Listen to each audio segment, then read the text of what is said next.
Olá, meus amores do oitavo ano, tudo bom? Estamos aqui novamente, né? No entanto, esse vídeo vai ser um pouquinho diferente. Esse vídeo é para correção de atividades. Capítulo 2, o mundo dividido. E é o seguinte, eu escolhi a seção Explore seus conhecimentos, porque ela engloba a maior parte do conteúdo do capítulo. No entanto, se houver aquela dúvida em relação a outras questões, podem me enviar qualquer dúvida no Classroom, certo, meus amores? Eu tenho consciência de que essa correção já foi feita, tenho até aqui a data que ela foi feita presencial. No entanto, eu resolvi lançar o vídeo porque a gente dá aquela abertura, faz um apanhado, né? Relembra o conteúdo. Então, por isso que eu vou postar, certo, meus amores? Vamos começar aqui.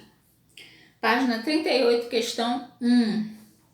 Diferencie os sistemas políticos econômicos capitalistas e socialistas.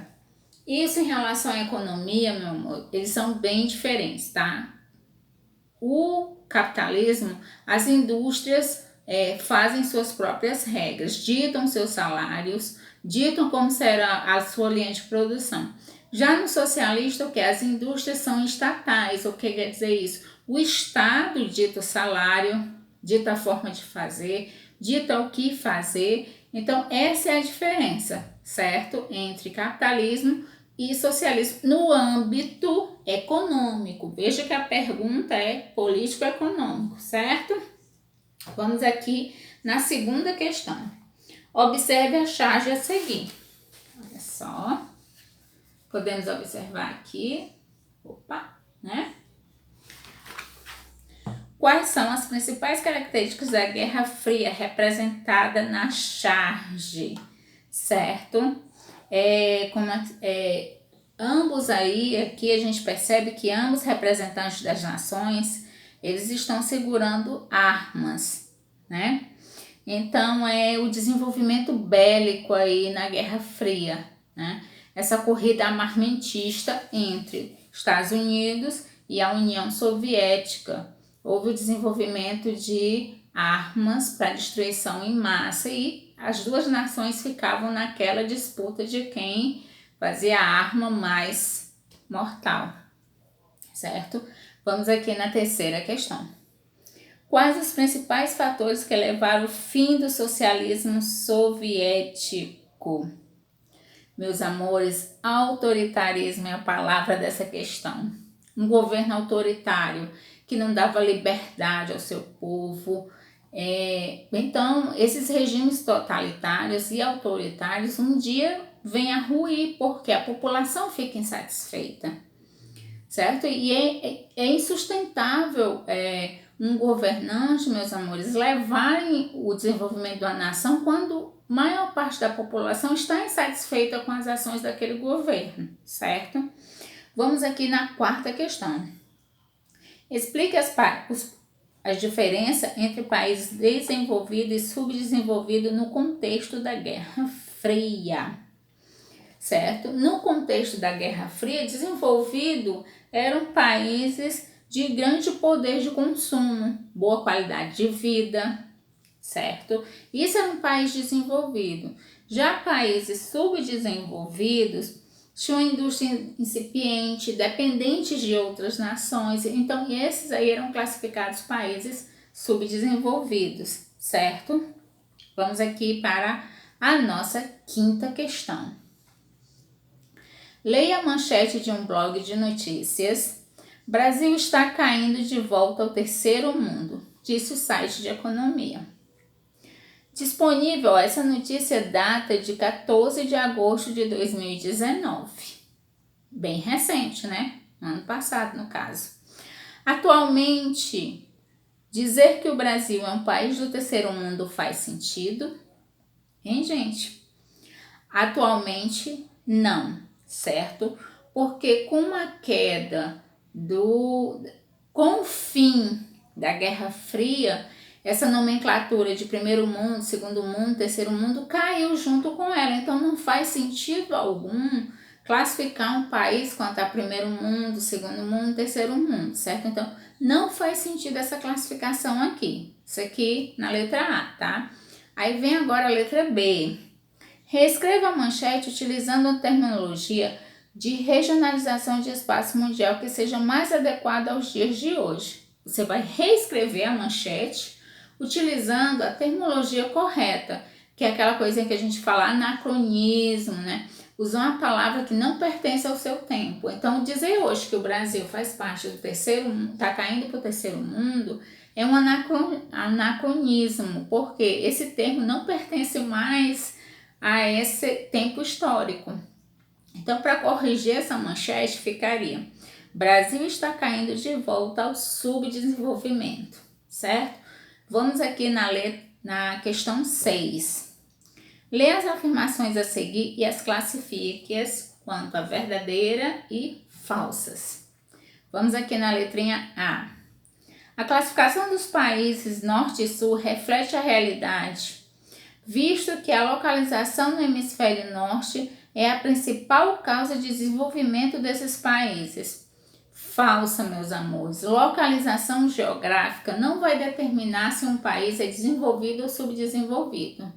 Vai determinar se um país é desenvolvido a questão da tecnologia, questão das políticas que serão aplicadas ali, certo? Os países periféricos formam um grupo heterogêneo, composto de países especializados na produção e exportação de matérias-primas e produtos industrializados de valor baixo, verdadeiro, certo? Infelizmente, os países periféricos, eles não têm força suficiente para ter uma industrialização de ponta, né? Uma tecnologia de ponta. Então, eles fazem aqueles serviços ali que empregam tecnologia, mas não aquela mais avançada, certo? A classificação de um país de primeiro, segundo e terceiro mundo remonta ao período da Guerra Fria e não é adequado aos dias atuais. Totalmente verdadeiro. Olha o anacronismo aparecendo aí, né? Os países subdesenvolvidos são bastante homogêneos. Apresentam pouca ou nenhuma industrialização e dependem da importação de produtos agrários para atender às necessidades básicas de suas populações. Meus amores, isso aí é falso, certo? A industrialização dos países subdesenvolvidos, ela não é nula, ela só é, ainda não é uma tecnologia de ponta, mas ela não é totalmente nula, certo? Ela é baixa, ainda está engateando, mas não é nula, ok? 7ª questão. O balé é uma arte de destaque em alguns países do leste europeu, como na Ucrânia, na Letônia e na Rússia. Durante grande parte do século XX, os países citados fizeram parte... Letra A. Comunidade dos Estados Independentes, sei. Não, meus amores. Letra B. Da União das Repúblicas Socialistas Soviéticas, certo? Então, a resposta da 7ª questão é a letra B, de bola. 7ª questão. A diplomacia contemporânea se desenvolve em circunstâncias sem precedentes. Raras vezes existiu base menor de entendimento entre grandes potências, mas tampouco jamais foi tão coibido o uso da força. Guerra Fria foi a expressão cunhada para definir o paradoxo contido nessas relações entre os Estados Unidos e a União Soviética. Vamos aqui para a página 40. Qual o significado da expressão Guerra Fria no texto anterior? Vamos ver aqui. Um acordo diplomático para evitar uma guerra quente entre Estados Unidos e os países periféricos. Até Estados Unidos a opção estaria correta, mas esse acordo foi feito entre Estados Unidos e os países periféricos? Não. Quem eram os dois protagonistas dessa Guerra Fria? Estados Unidos e União Soviética. Então, essa opção aí já está errada. Então, vamos partir agora para a opção correta.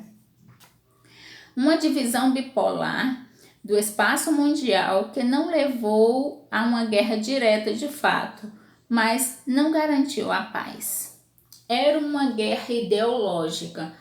Porque não houve mortes ou confrontos armados, não significa que era a paz, o mar com o céu de brigadeiro, certo, meus amores? Porque o conflito ideológico, ele vai trazer tantos prejuízos quanto os conflitos, né, armados, tá ok?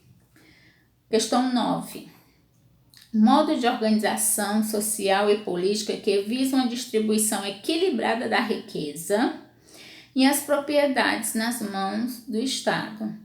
Na visão de seu idealizador, Karl Marx, a sociedade almejada é aquela sem classes, ou seja, onde todas as pessoas têm as mesmas condições de vida e de desenvolvimento, com os mesmos ganhos e despesas. A qual sistema político-econômico o texto se refere? Olha só, tem uma opção aqui que me chamou a atenção, meus amores. Feudalismo. Né? Feudalismo se engloba aí? Não. Que eu vejo muitas das vezes, vocês às vezes, meus alunos, marcam as opções que não tem. A questão tá te dando todo o subsídio para você responder. E você vai lá e marca uma opção que não tem, né? Muito a ver. Então, aqui, a questão está falando sobre o socialismo. Então, é a letra A, ok? De amor. Questão 10. Dentre as características do sistema socialista, podemos destacar acúmulo de riqueza. Nós acabamos de ler o que era que pregava o socialismo. Existe essa opção de acúmulo de riquezas ou há a questão da divisão? Então, é a propriedade estatal, a propriedade do Estado, certo? Que contempla aí a letra C, de casa, certo? Questão 11. A ordem mundial atual pode ser destacada pela consolidação dos Estados Unidos como uma grande potência militar e a ascensão de outras lideranças econômicas além dos Estados Unidos, como a União Europeia, Japão e China. Assim, pode-se dizer que o mundo atual é unipolar, existe só uma grande potência, bipolar, ele já foi, né? Então, é multipolar, opção D de dado, certo? Porque multipolar, existem várias nações aí que estão se destacando, certo? Então, não é só duas, ou então só uma que está ali no centro de tudo, ok, meus amores? Questão 12. Lê as afirmações a seguir. A crise do socialismo e o fim da União Soviética não mudaram a situação da regionalização mundial entre os países. Claro, gente, que mudou. Porque os países não tinham que tomar um partido, ou eram capitalistas ou eram socialistas. Com o fim disso, claro que o mundo mudou totalmente essa regionalização. Hoje o capitalismo é o sistema político-econômico dominante no mundo verdadeiro, certo? A oposição entre o capitalismo e o socialismo era a principal característica da regionalização mundial em países de primeiro, segundo e terceiro mundo. Verdadeiro.